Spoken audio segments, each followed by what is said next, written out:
Hey everyone, in this video we're visiting a stunning 160 square foot tiny treehouse. The treehouse is perched on a combination of cedar tree trunks and support beams and is perfectly nestled in the woods that surround it.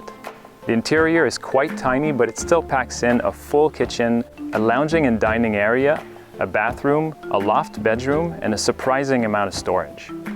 We're going to meet up with Ben, the builder, and he's going to give us a full tour. So let's go check it out.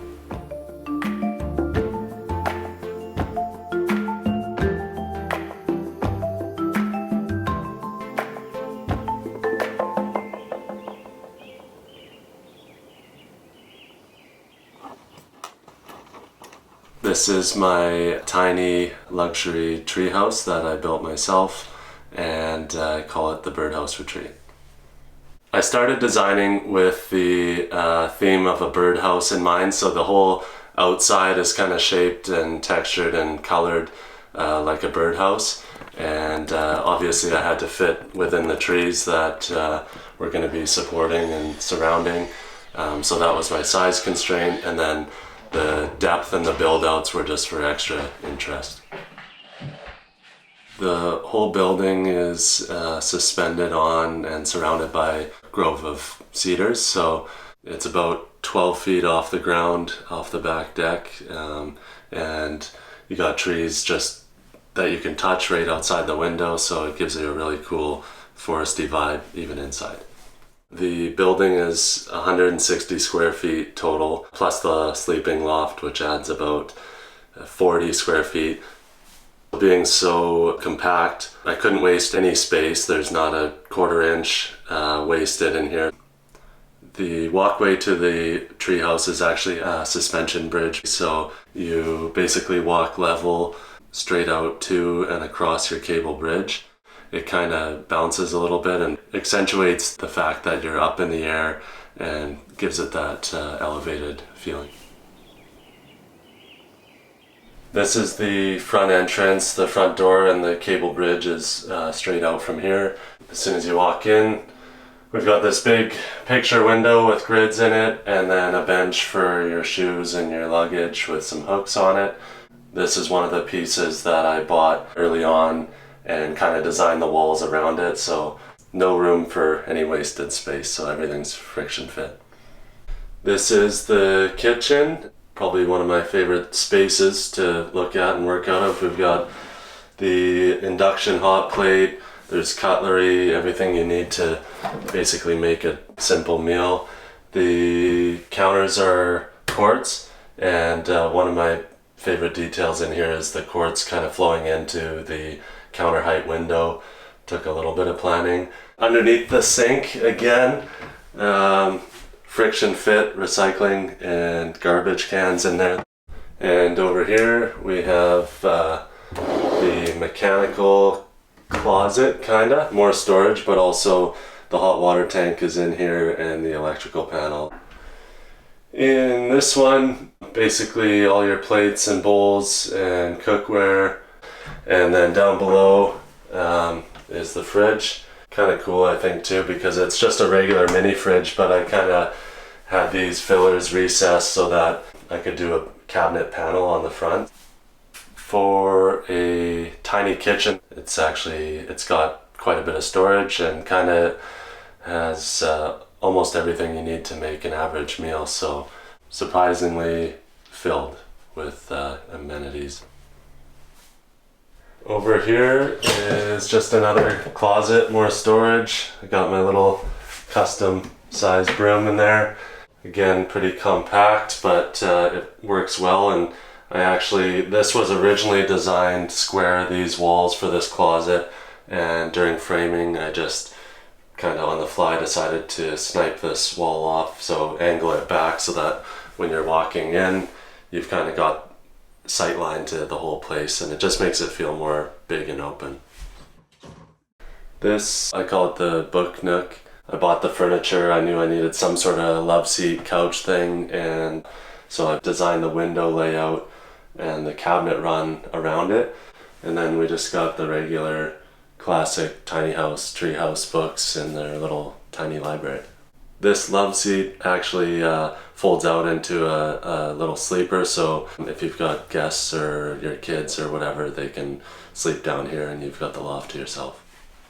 This is the dining area. It's, again, super tiny, compact, but it does the trick. It just seats two and you can play cards there, or breakfast or dinner. This is the ladder to the loft. It's pretty basic. I just kind of copied the angle of most other ladders, like ship's ladders and other tiny home ladders, and then put it on a library track and casters so that you can move it out of the way. If you're doing most of your work or moving around in here, you can slide it over towards the kitchen and vice versa. I left the handrails on it long, just so it's easier and safer getting up and down from the loft. In the loft, we've got a queen size bed. It basically fits wall to wall.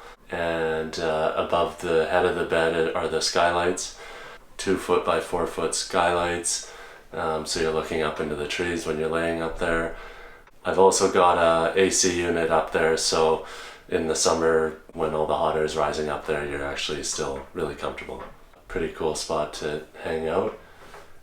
The ceiling of the loft is framed in a kind of different way. It's all exposed rafters and T&G ceiling boards so that it gives it a little more headroom and also that cool look of the exposed timbers. But doing that, I had to do the insulation and the vapor barrier on the outside, so that was a kind of challenging new process for me.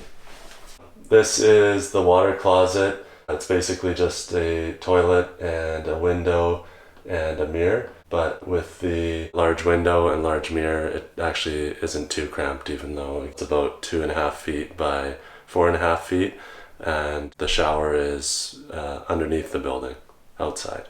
The outdoor shower was, again, something I'd never done before, never built before. So that was a fun project as well. It's basically 4 posts and then the walls are made out of Trex, composite decking material. So there's no staining required and no rot or any issues with that to worry about. The shower drains into a rock pit that we built underneath, and all the plumbing comes from in here and then goes through the hot water tank, obviously, through the floor system, and then as soon as it leaves the building, then we have it heat taped and insulated, so it's fully functional all year round. These are the French doors leading out onto the deck. They both open and it's kind of a nice feel. It lets lots of light in and lots of air too if it's that time of year. This is the deck off the back. It's south facing, so it's really nice. Lots of sun exposure all day and all year. It's about 4.5 feet by 12 feet. So not huge, but still, for a place this small, it's nice to have.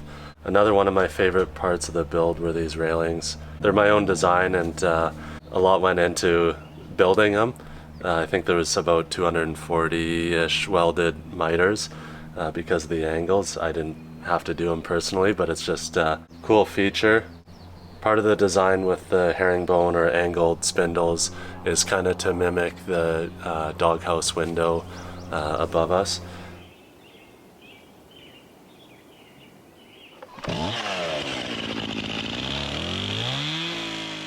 So where this tiny treehouse sits, there was a large tree that I had to fall to accommodate the shape and size I wanted here. I hollowed out the tree and brought the water and hydro up the center of that tree, and so all the services are hidden inside. I insulated and heat taped the water and then put the cap back on. So in the case that it somehow did freeze, then yeah, you can take the cap off and access those services. There's heat and AC in the building, so it's all on a thermostat, so you're comfortable all year round.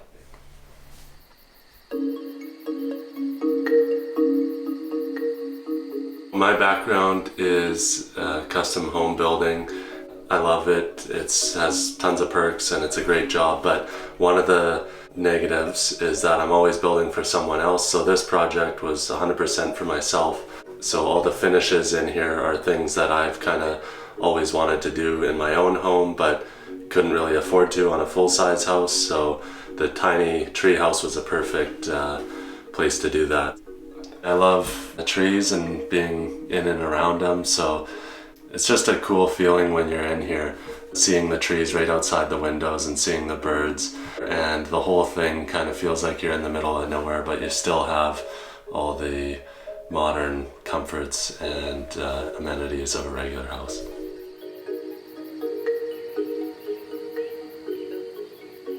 If you want to find out more about this treehouse, I'll put the Instagram and Airbnb links in the description below. Please share this video if you liked it, be sure to subscribe, and thanks for watching.